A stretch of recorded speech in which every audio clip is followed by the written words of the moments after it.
새해 준비하면 세계 모든 사람들이 축제를 열게 되는데 우리 청년들은 동해 안에 가가지고 이제 송영신 예배 드리고 나서 동해 안에 가서 해가 뜨는 걸 보고 왔다고 합니다. 8시간 차 타고 왔다고 그러는데 처음 계획보다 너무 길어져 가고 고생을 많이 했다고 얘기하죠. 사람들이 그 동해 안에 그리고 또 어디서든 해가 뜨는 것을 보면서 새해가 됐습니다. 우리만 그런 것이 아니고 세계 곳곳에 뉴욕이나 샌프란시스코나 아니면 리오데자네이루나 아니면 하와이나 어디나 동일하게 해가 뜨는 시간은 다르지만 모든 사람들이 해가 뜨는 것을 보면서 새해가 되는 것을 보면서 카운트다운을 하고 그리고 만세합니다. 그리고 축제를 열고 모든 세계 술집마다 이 대목 중에 대목이 이 새해를 앞둔 날이라고 하는 것이죠. 가장 큰 매출을 올리는 날이라고 하는 겁니다. 환호성을 지르고 기쁘고 즐겁다라고 하는 그런 뜻일 텐데, 그런데 정말로 새해가 그런 날이 맞는가? 새해가 정말 축포를 쏘고 즐겁고 행복하고 소망이 넘치는 날이 맞는가 하는 것은, 이건 조금만 생각해 보면 알게 되는데, 인간의 수명이라고 하는 것은 지극히 제한되어 있습니다. 인간의 수명은 기껏해야 몇십 년 몇 개 안 되죠. 이 중에서 100년 넘게 사실 분은 제가 보기에 한 명 정도 있는 것 같습니다. 어쩌면 말입니다. 여러분 가운데 100년 넘게 사실 분은 거의 없고 50년 넘게 사실 분들도 별로 없는 것 같습니다. 그렇다고 한다면 새해가 됐다라고 하는 것은 수명이 이제 거의 한 해가 더 끝났다라고 하는 그런 의미일 텐데, 더 죽음에 가까이 갔다라고 하는 분명한 그런 뜻입니다. 그래서 새해는 사람들에게 안타까운 것이 맞는 겁니다. 또 죽음에 가까이 갔다. 이건 절대로 즐거운 날이 아니라고 하는 것이죠. 벌써 새해가 된 지 4일이 지났습니다. 이제 그 기쁨, 그 즐거움, 그것은 심한 좌절감으로 변했고 이미 그렇게 변한 사람들도 많이 있습니다. 한 살이 더 먹었다라고 하는 것, 더 늙었다라고 하는 것, 그런 것들 때문에 말입니다. 새해의 기쁨이라고 하는 것은 하나님과의 관계가 형성된 사람에게만 적용되는 것입니다. 하나님하고 관계가 만들어진 사람들, 그들만 새해가 기쁜 겁니다. 구원받은 성도의 인생은 하나님을 향해서 가는 것인데, 궁극적 우리의 목적은 새해가 아니고 하나님을 만나는 겁니다. 그래서 우리의 궁극적 목적은 심판의 날입니다. 그 예수 믿는 사람들이 절대로 잊어먹지 말아야 되는 우리들의 목적은 하나님 만나는 것, 그 심판의 날, 그날을 향해서 가는 사람들이라. 그래서 본향을 향해서 가는 사람들이라 이렇게 말을 하죠. 그래서 우리가 나그네라 아니면은 이방인이라 그렇게 말하지 않습니까? 옛날에 에일리언이라고 하는 그런 영화가 있었었는데 80년대에는요, 외계인에 대한 영화입니다. 이 사람들은, 이 존재들은 외계인이기 때문에 사는 방식, 생각하는 방식, 이게 다 다를 수밖에 없다라고 하는 겁니다. 그래서 이거는 사람들로부터 적대시되게 되고 공격 대상이 되기도 하고 때때로 멸시의 대상이 되기도 하고 그런 겁니다. 성경이 말씀하고 있는 우리가 세상에서는 나그네라고 하는 뜻은 우리가 그런 존재라는 뜻입니다. 그 세상 사람들하고 잘 어울리고 잘 지내고 똑같은 가치관으로 살고 똑같이 즐기고 똑같이, 그러면 그것은 성경이 말하는 성도가 아니라고 하는 것이에요.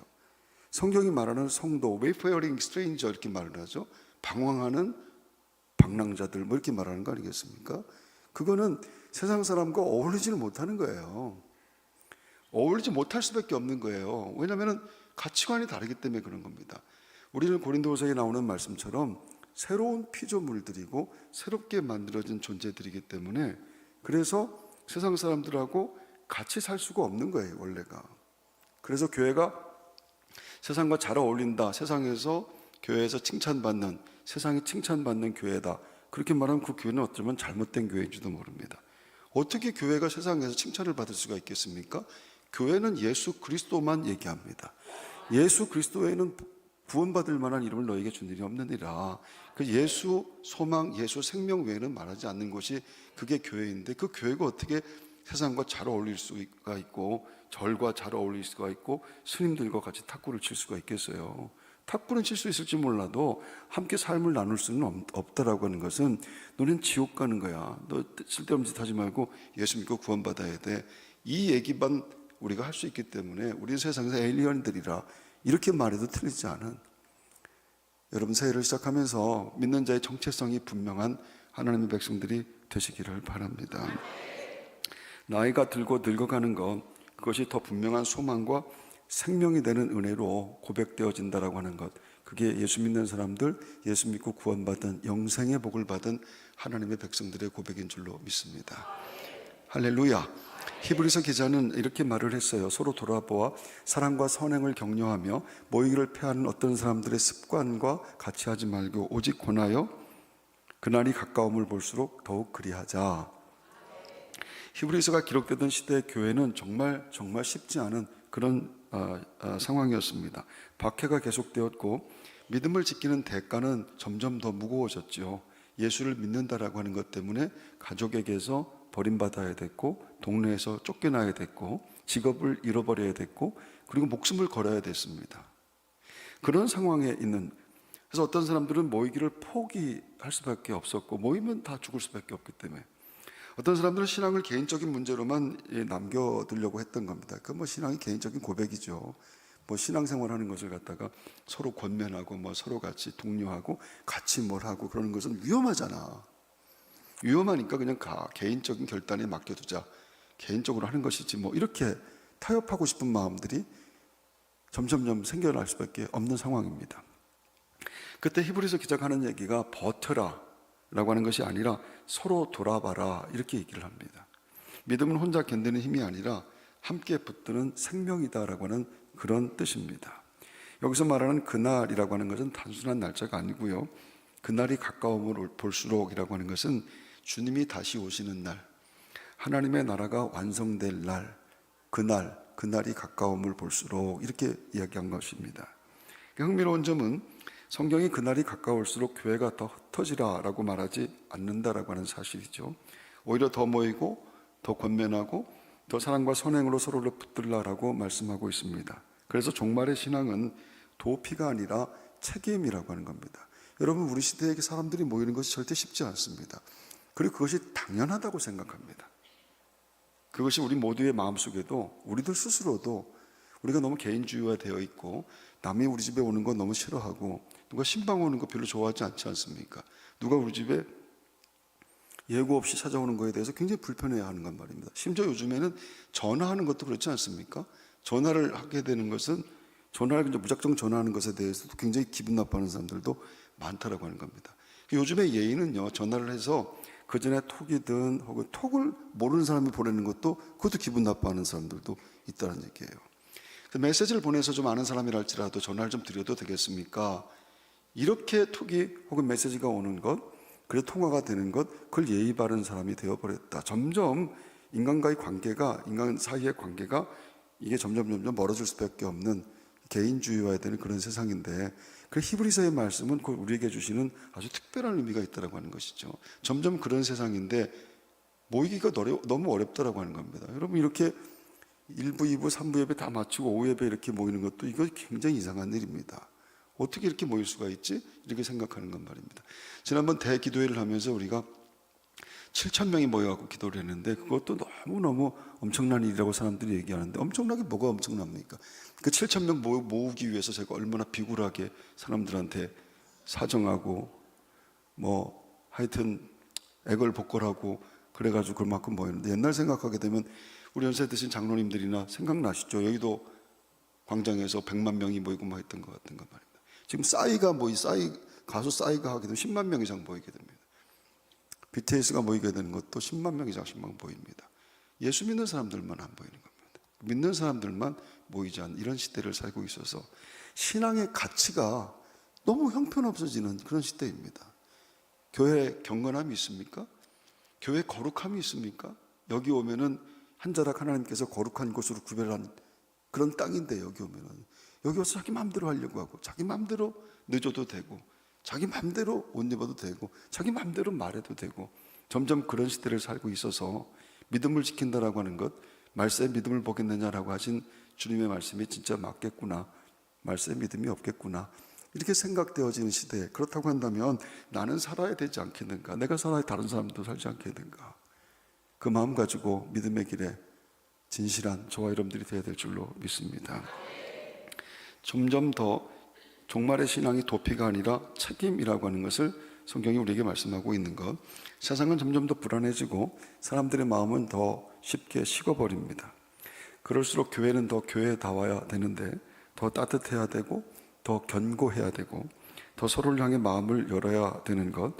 믿음이 약해질 때 필요한 것은 함께 예배하는 자리이고 서로의 이름을 불러주는 공동체라고 하는 겁니다. 서로 함께하고 서로의 이름을 불러주는 곳. 여기는 정말 우리가 하지 못하는 다른 세상이 여기에 들어오는, 개입되어지는 그런 것들이 느껴지는 그 신비로운 신앙의 놀라운 체험들이 이 교회는 있어야 된다고 하는 겁니다. 그것은 우리가 준비한 것이 아닙니다. 하나님이 하시는 일들, 하나님만 하실 수 있는 일이 체험되어지게 될 때 그때 교회가 뜨거운 공동체가 되며 이 시대에 내 믿음을 살려내는 공동체가 되게 될 줄로 믿습니다. 그래서 그날이 가까움을 볼수록, 이 말은 두려움의 신호가 아니라 소망의 신호라 할 수 있는 겁니다. 끝이 가까워진다라고 하는 것은 하나님이 시작하신 그 일이 완성에 이른다라고 하는 뜻이기 때문에 그렇습니다. 따라서 오늘 우리가 해야 될 일은 너무 분명합니다. 믿음을 혼자 지키려고 하지 말고 서로를 붙들며 오늘의 신앙을 성실하게 살아내는 것. 그때 교회는 마지막에 또 마지막까지 세상의 빛으로 남게 된다라고 하는 것이죠. 한 걸음 더 하나님께 가까이 왔음을 고백하는 새해에 더 열심히 모이고 서로의 이름을 불러주면서 거룩하고 경건하게 사는 훈련에 성실한 믿음들 여러분들 되기를 주의 이름으로 축원합니다.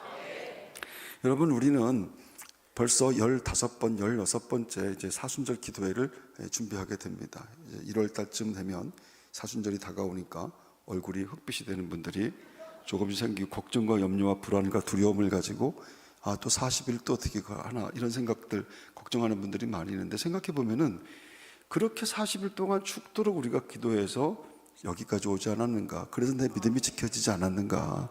그래서 우리 교회가 지켜지지 않았는가라고 하는 것을 우리는 모두가 고백하지 않을 수가 없다라고 하는 겁니다. 근데 이것을 이번에는 올해에는 이 서울 연회에 있는 교회들하고 같이 하려고 그래요. 그래서 뭐 우리만 40일 하는 것이 아니라 다 같이 하는 그런 운동을 지금 하고 있는데, 처음에는 한 30개 교회 정도가 한다고 하다가 지금 한 100개 교회 정도가 같이 하기로 했습니다. 한 7,000명 정도가 같이 하게 되는 것 같은데, 우리는 7,000명을 못 넘어가는 것 같아서 이것도 사정해서 애걸복걸 해가지고 같이 하자고 해서 하는 건데, 차라리 우리 교회 교인이 7,000명 되는 게 낫겠다, 막 그런 생각이 들더라고요. 너무 애걸복걸하고 다니니까 제가 이래봬도 감독인데, 감독은 애걸복걸 하는 사람이라 저는 그렇게 생각하고 있습니다. 그래서 많은 사람들이 같이 기도하면은 감리회, 기도 외에는 방법 없다. 이게 제가 만들어낸 슬로건입니다. 그 언론을 통해서도 계속 이제 나오게 될 터인데, 그러면은 배지를 달고 다녀도 우리 교인들이 배지 다 달고 다니지 않습니까? 뭐 시장에서 만나고 또 정류장에서 만나고 그러면은 우리가 그거 보면서 서로 같이 기도하는 것을 상기하고 서로 고백하고 하는 일들인데, 이게 다른 교회 다니는 분들 우리가 잘 알지 못하는데 배지를 같이 똑같은 걸 달고 다니게 될 겁니다. 그러면 달고 다니는 사람 보면서 저분도 감리교인이구나, 저분도 기도하는 중이구나, 이런 것을 서로 발견하고 확인하게 되면서 서로 힘을 얻게 되면 교회의 공동체성이 좀 새로워지지 않겠는가 하는 그런 생각이죠. 스티커도 다 붙이고 다니는데, 그것도 이제 이 100개 교회가 다 스티커를 붙이고 다니면은 길거리에서 만나게 되면 신호위반 하지 말고 새치기 하지 말고 저거 내가 이거 달고 다니니까, 그래서 서로가 만나면은 너무 반갑지 않겠는가.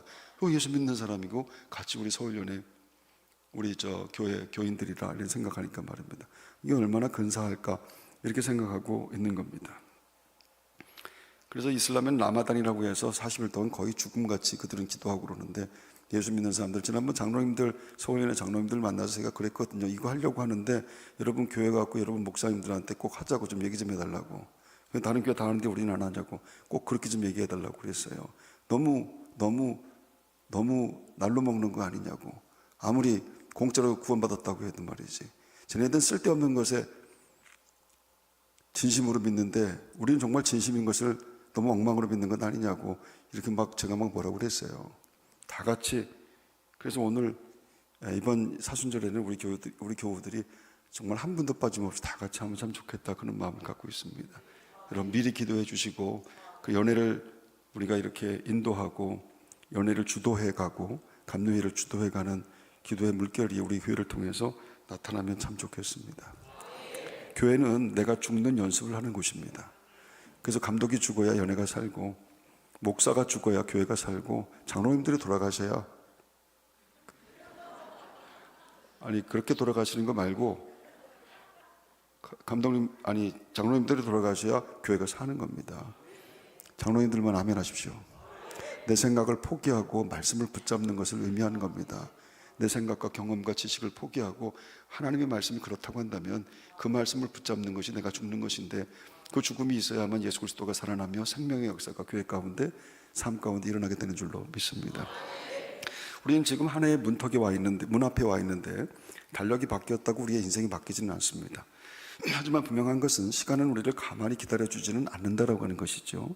인생은 계속 흘러가고 있고 어느새 많은 분들은 전반전을 지나서 후반전에 이미 들어와 있습니다.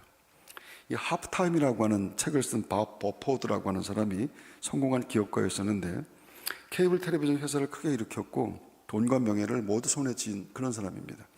누구나 부러워할 인생이었는데 어느 날 사랑하는 외아들을 강물에 잃어버리는 사고를 당하게 됩니다. 외아들인데 말입니다. 그 사건은 그의 인생을 송두리째 흔들어 놨죠. 모든 사업을 다 내려놨습니다. 그 비영리 단체인 드러크 재단을 세웠고 하프타임이라고 하는 운동을 전개해 나갑니다. 그는 기업가와 사회 지도자들에게, 소위 성공했다고 하는 사람들에게 묻기 시작합니다. 어떻게 살아야 의미 있는 삶인가? 무엇을 위해 살아야 가치 있는 인생인가? 밥 버포드는 인생에도 전반전과 후반전이 있는데 그 사이에 하프타임이 있다, 이렇게 말을 하는 겁니다. 운동선수에게 하프타임은 단순한 휴식 시간이 아니죠. 전반전을 분석하고 잘못된 전략을 수정하고 후반전을 새롭게 준비하는 시간이 하프타임입니다. 이 버포드의 전반전 인생은 성공 그 자체였습니다. 그런 성공을 위해 돈과 열정과 시간을 다 쏟아부었는데, 하지만 그 대가로 잃은 것이 있었습니다. 신앙이 밀려났고 가정은 소홀해졌고 사랑을 실천하는 삶은 뒤로 물러나게 됩니다. 뭐든지 다 얻을 수는 없다라고 하는 겁니다. 그 대가가 분명히 있더라는 얘기죠. 오직 일에 쫓겨 살던 그 인생의 한복판에서 아들을 또 잃어버리게 됩니다. 근데 거기까지가 그의 전반전이었다, 이렇게 말합니다. 멈춰서게 되었는데 질주하던 인생을 멈추게 됩니다. 그리고 스스로에게 물었는데, 나는 왜 살았는가? 무엇을 위해서 그렇게 달려왔는가? 도대체 누구를 위해서 나는 일해왔는가? 그리고 결론을 내리기를, 후반전 전략을 나는 다시 짜야겠다, 전략을 수정해야겠다라는 것이었습니다. 더 벌고 더 잘 사는 인생이 아니라 의미 있고 가치 있는 인생으로 방향을 바꾸겠다고 결단을 하게 된 것이죠. 전반전은 성공을 위해 뛰었다고 한다면 후반전은 의미와 사명을 위해 뛰기로 했는데, 그는 이렇게 말을 해요.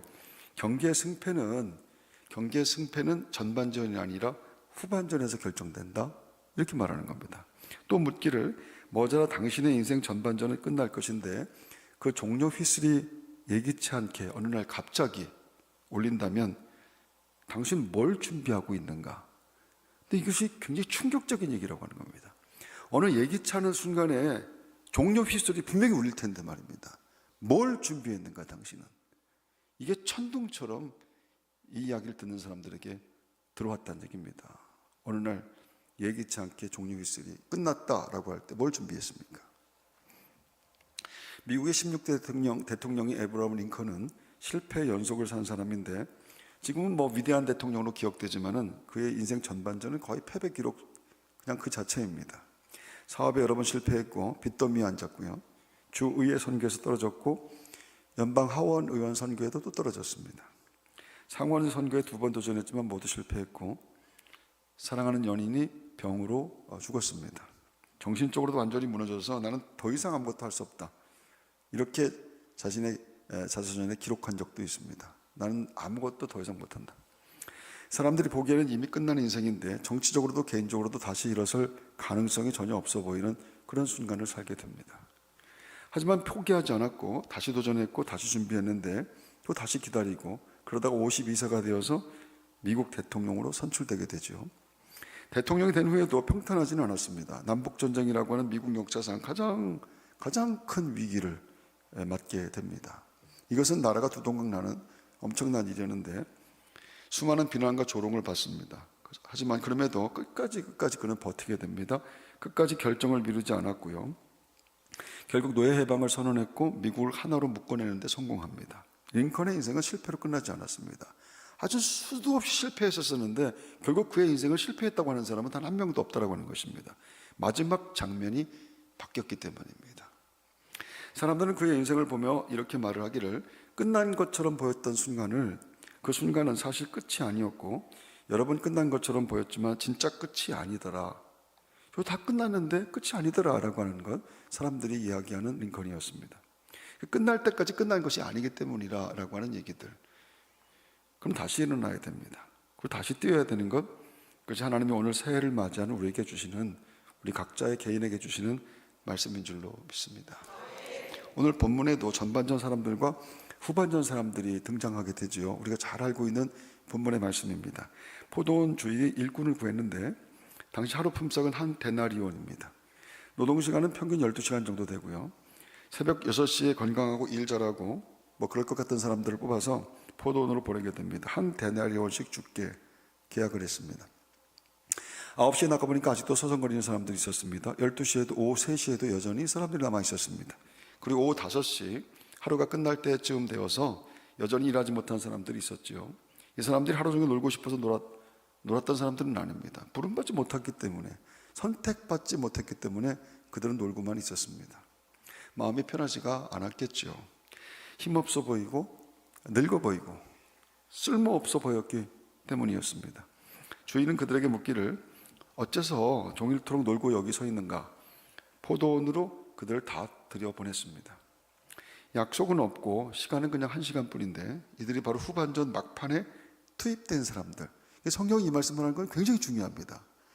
막판에 투입된 사람들, 하나님께서 막판에 들여보낸 사람들, 이렇게 말하고 있는데, 여러분들은 몇 시에 들어온 분들입니까? 이 5시에 들어온 사람들, 1시간 남고 들어온 사람들, 성경은 거기에 주목하고 있습니다. 이 사람들은 시간을 허투루 쓸 수가 없었지요. 딴전 피울 이유도 없고 게으름 피울 이유도 없고 죽기 살기로 일할 수밖에 없었을 겁니다. 그들에게 주어진 시간은 1시간밖에 없었기 때문입니다. 그리고 성경은 그들에게만 집중하고 있는 것을 보게 됩니다.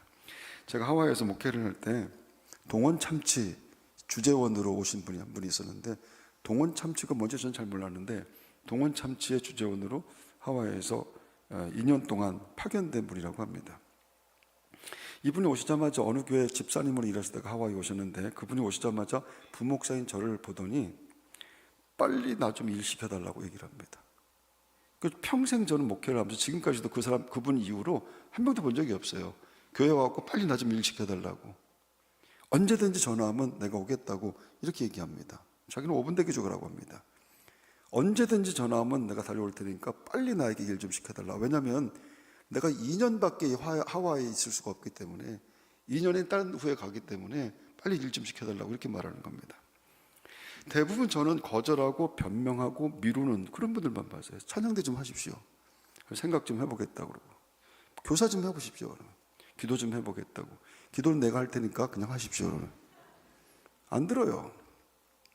전도하자고 해도 마찬가지입니다. 다들 생각해보고 기도해보고, 생각은 내가 하고 기도도 내가 할 테니까 당신 시킨 대로 하라고.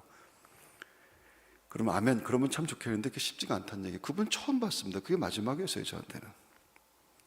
제가 평생 기억하는 분인데, 그분 지금 생각해보면 지금으로부터 25년, 26년 정도 된 것 같은데, 지금 70 훨씬 넘은 나이인데, 그런데 아프리카의 선교사에 지금도 일하고 있습니다. 빨리 좀 일 시켜달라고 하더니 아직까지 그러고 있습니다. 하나님 때문에 바쁜 사람, 주의 부르심 때문에 항상 늦게 부름받았다라고 하는 생각 때문에 세월을 아껴 충성하는 그런 믿음, 새해 여러분에게 꼭 있게 되기를 바랍니다. 뭘 좀 부탁하면 기도해보겠다고 하지 말고, 기도는 내가 다 할 테니까 부탁하면 그냥 할 수 있는 여러분들 되기를 결심하는 분만 아멘 하십시오. 할렐루야. 하지만 일이 끝난 뒤 문제가 생겼는데, 주인은 맨 나중에 온 사람부터 품삯을 줍니다. 놀랍게도 한 데나리온을 주었습니다. 그러자 아침부터 일어난 사람이 기대를 하죠. 쟤는 1시간밖에 일 안 했는데 데나리온을 한 데나리온 줬으니까 우리는 그럼 몇 시간을 일한 거야? 그럼 몇 데나리온을 받는 거야? 똑같이 한 데나리온을 받게 되는 겁니다. 항의가 막 터져 나오기를, 어떻게 똑같은 금액을 줄 수가 있습니까? 주인이 이렇게 말을 하는 겁니다. 내가 너에게 불의를 행하였느냐? 약속대로 주지 않았느냐? 나중은 이 사람에게 주는 것은 내 뜻이다. 내 마음대로 주는 것이 너희들이 왜 이래라, 너희들이 왜 불평을 하느냐? 너희들하고 약속한 걸 내가 주지 않았는가? 이렇게 말하는 겁니다. 예수님은 16절에서 이렇게 말씀을 하죠. 이와 같이 나중된 자로서 먼저 되고 먼저 된 자로서 나중되리라. 이 말씀도 참 중요합니다. 먼저 된 사람들, 나중된 사람이 먼저 되고 먼저 된 자로서 나중되리라. 이것은요, 먼저 된 사람이 나중되라는 얘기가 아니에요. 나중된 사람이 먼저 되라는 얘기도 아닙니다. 다 그렇게 된다, 그런 뜻입니다. 그렇게 되라는 얘기가 아니라 잘 봐라, 다 그렇게 된다. 이게 무슨 뜻이냐면은 먼저 믿었다고 하는 사람들 있잖아요.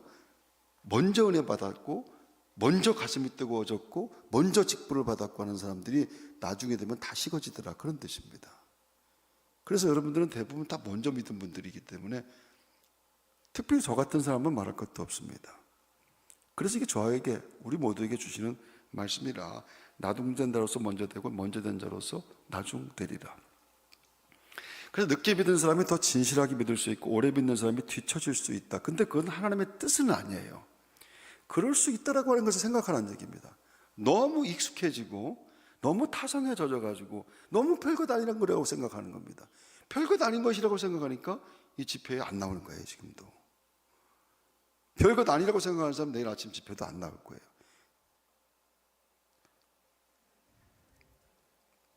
많은 그리스도인들이 착각하기를 오래 다녔으니까 괜찮을 거라 생각합니다. 어림도 없습니다. 집안 대도로 믿었으니까 우리는 보증수표다. 어림도 없습니다. 직분 받았고 봉사했으니까 상급은 자동으로 주실 것이다. 그것도 어림도 없습니다. 예수님은 그런 계산을 단호하게 다 깨트려 버리십니다. 이 비유가 말하는 핵심은 너무 분명합니다. 첫째, 계약은 지켜졌다라고 하는 것. 주인은 약속을 절대 어기지 않았습니다. 두 번째, 모든 것의 주인, 모든 것은 주인의 주권이라고 하는 겁니다. 구원도, 긍휼도, 자비도 하나님의 절대 주권 아래에 있는 겁니다. 세 번째, 후반전 사람들은 최선을 다했다는 것. 남은 시간이 없었기 때문에 그렇습니다. 나 마지막에 불려진 사람입니다. 나 마지막에 포도원에 들어온 사람입니다. 그런 마음을 갖지 않는 한 우리가 건강하게 바르게 신앙생활하는 것은 애초부터 불가능합니다. 우리 모두가 마지막에 들어왔다. 그래서 제 마음속에 늘 갖고 있는 생각이 그거예요. 나는 개척한다라고 하는 생각 갖고 늘 목회에 임합니다. 나는 개척하는 사람이다, 이런 생각 가지고. 그 제가 뭘 한다고 해가지고 자랑하고 싶어 하면 하나도 없고 이건 당연한 거라고 생각하는 거예요. 그래서 사람들이 볼 때 너무 그러지 말라고 하는데 너무 그러지 않는 것이 아니고 이것밖에 할 일이 없다라고 생각하기 때문에 그런 겁니다. 여러분들은 어떻습니까? 여러분들 도대체 몇 시에 들어오셨습니까? 그래서 이렇게 널널하십니까? 나 마지막에 왔습니다. 한 시간 남겨놓고 하나님께서 나를 부르셨습니다. 그 마음이 주님 나라 도착하는 그 시간까지 우리 모두에게 있어야 될 줄로 믿습니다. 성도는 모두 다 한 명도 빠짐없이 우리는 다 후반전 사람들이에요. 적당히 할 시간이 아니고 설렁설렁 신앙생활할 때가 절대로 아니라고 하는 겁니다. 남은 시간이 얼마인지 모르기 때문인데 2분이 남았든 30분이 남았든 후반전은 기록으로 남게 됩니다. 전반전에 우리가 실점을 했어도 엉망을 했어도 후반전이 중요하고 후반전으로 승패가 결정난다라고 한다면 그럼 우리가 어떻게 믿음 생활을 이 한 해 동안 해야 될 것인가? 주님 주시는 말씀이 분명히 모두에게 있을 줄로 믿습니다. 모두가 옛날 얘기만 하죠. 왕년의 신앙생활. 옛날에 뜨겁고 간절했고 희생하고 헌신하고 교회 짓고 겁나 헌금 많이 하고 뭐 이런 얘기들 말입니다. 그런 것들은 다 소용없습니다. 지금 하나님이 후반전으로 나를 지금 부르셨기 때문이라. 그래서 신년 집회는요, 선언을 하는 자리입니다. 우리는 후반전을 대충 살지 않겠다고 오늘 이렇게 선언을 해야 됩니다.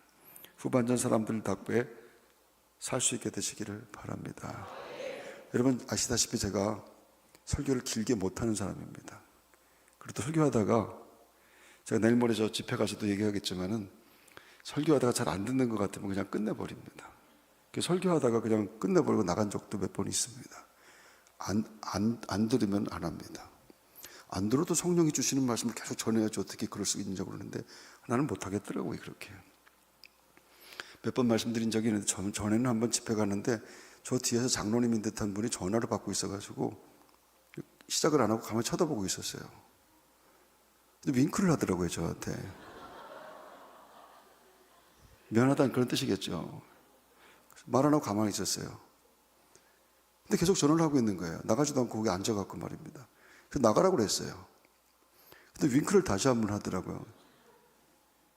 저분이 나가기 전에 설교하지 않겠다고 얘기했어요. 그래서 쫓아버렸어요. 성질 더러운 목사다 이렇게 생각했을지 몰라도 너무 자존심 상하는 거예요. 그런데 하나님 말씀 전한다고 하고 하나님 말씀 듣는다고 온 건데 말입니다. 어떻게 그럴 수가 있어요? 교회에서 어떻게 신앙생활하면서 그렇게 우리가 전능하신 하나님을 믿는다고 얘기할 수가 있을까? 우리는 한 자락 하나님께서 거룩하게 만드신 거룩한 땅에 이렇게 와 있는 사람들입니다.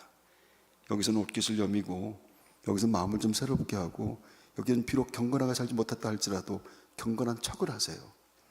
하나님께서 경건한 척하는 사람들을 경건하게 만드시는 은혜로 베푸실 줄로 믿습니다. 계산하지 말고 비교하지 말고 남은 시간에 최선을 다해야 됩니다. 설교는 이렇게 길지 않아요. 짧게 합니다만은 여러분들이 듣는 말씀은 하나님의 깊은 말씀이 분명히 있을 줄로 믿습니다. 나중전자가 먼저 되는데 후반전이 인생을 결정합니다. 주님께 속해 있는 사람들, 주님 마음에 합한 자로 살아서 후반전에 승리하는 사람들, 새 믿음의 승리가 있는 여러분 모두가 다 되시기를 주의 이름으로 축원합니다. 말씀 생각하면서 같이 찬송합니다. 나는 주님께 속한 자.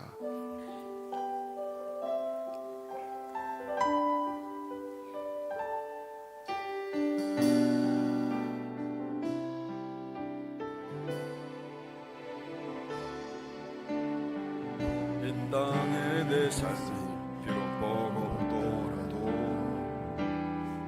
주님의 손 좀 빨리 하자. 믿으며 이 작은 작품에 주가 일어나시니 감사로 살이 살기 원하네. 내 삶의 시간 속에 주의하시네. 내 모든 여정 속에 함께 하시네. 깊고도 크신 주의 영광을 나 보리라. 위대하신 주 나는 주님께 속한 자 되어 주의 나라 위에 전심으로 살리라. 주의 마음에 합한 자 되어 맡기신 소명이 나는 주님께